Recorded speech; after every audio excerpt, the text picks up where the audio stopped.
हम लोग सब साथी हैं, मिलते हैं, रहना ही है। आज मुलाकात हुई है, इस महाशिवरात्रि की शुभकामना देने आए हैं। चर्चा है कि कुशवाहा जी नाराज हैं कि भाई अब तक सीट को लेकर कुछ फैसला नहीं हुआ है। आप सब टीवी चैनल्स जो हैं वो टीवी चैनल्स को कोई न्यूज़ चाहिए, आप अपना न्यूज़ बनाइए, समय पर आप सबको पता चल जाएगा। तो ये कब तक हो जाएगा सर? समय पर सबको पता चल जाएगा, समय पर ही सब कुछ पता चलता है, समय के साथ आप सबको जानकारी मिल कुशवाहा जी ने जाएगी। कुछ नाराजगी जाहिर नहीं की है? हम दोनों से आपको लग रहा है क्या? कुशवाहा जी नहीं नहीं, किसी के आने से कोई दिक्कत नहीं हो रही है। सब कुछ ठीक ठाक है और समय पर सारी चीज़ें जानकारी में लोगों को दे दी जाएगी। पिछली बार आप लोगों ने 3 सीट पे लड़ा था, इस बार क्या लगता है कि 3 सीट मिलेगा या फिर कुछ कम हो सकता है? नहीं देखिए, अब ये कोई अभी कितनी सीट है इस पर जब फाइनल होगा तभी हम कुछ बता पाएंगे।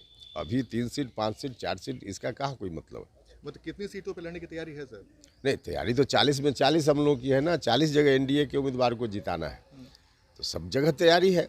उसमें कहीं हमारी पार्टी की ओर से उम्मीदवारी होगी, कहीं बीजेपी की ओर से, कहीं जेडीयू की ओर से, बाकी और पार्टी की ओर से।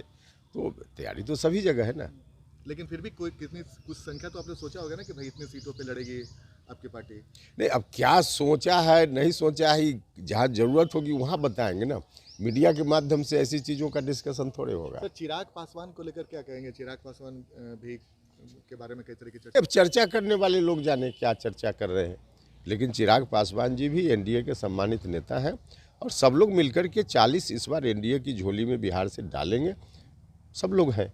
बीजेपी आपको जितनी भी सीट देगी आप खुशी खुशी लड़ने को तैयार हैं कि या फिर कुछ है मन में कि भाई इतनी सीटें मिलती है? नहीं नहीं, इसमें जितनी सीट और कितनी सीट का वहाँ कोई मामला है। जो चीज़ें तय होंगी तभी हम बताएंगे ना फाइनल स्वरूप में। उपेंद्र कुशवाहा कहीं से कोई नाराज नहीं है? नहीं, बिल्कुल नहीं, नाराज होने का कहाँ इसमें कोई मतलब है। तो संजय जायसवाल जी भी पहुंचे थे? हाँ, संजय जायसवाल जी आए थे। एक तो आज शिवरात्रि है, तो शिवरात्रि में हम सब लोग बैठे और स्वाभाविक रूप से चुनाव का समय है तो चर्चा तो राजनीति की होगी ना। चर्चा हुई है। मुझे याद है सर कि जब आप पहली बार बीजेपी के साथ आ रहे थे तो संजय जायसवाल ही आपसे मिलने आए। देखिए, संजय जायसवाल जी तब बिहार बीजेपी के अध्यक्ष थे जब हमारी बात हुई थी बीजेपी से और एनडीए में हम शामिल हुए थे, तो अध्यक्ष थे। तो स्वाभाविक रूप से उस समय से जो भी बातचीत का सिलसिला हुआ है उसमें संजय जायसवाल जी रहे हैं, तो इसलिए आज भी हैं। ऑल इज वेल है सर एनडीए में? बिल्कुल 100% ऑल इज वेल है। तो ये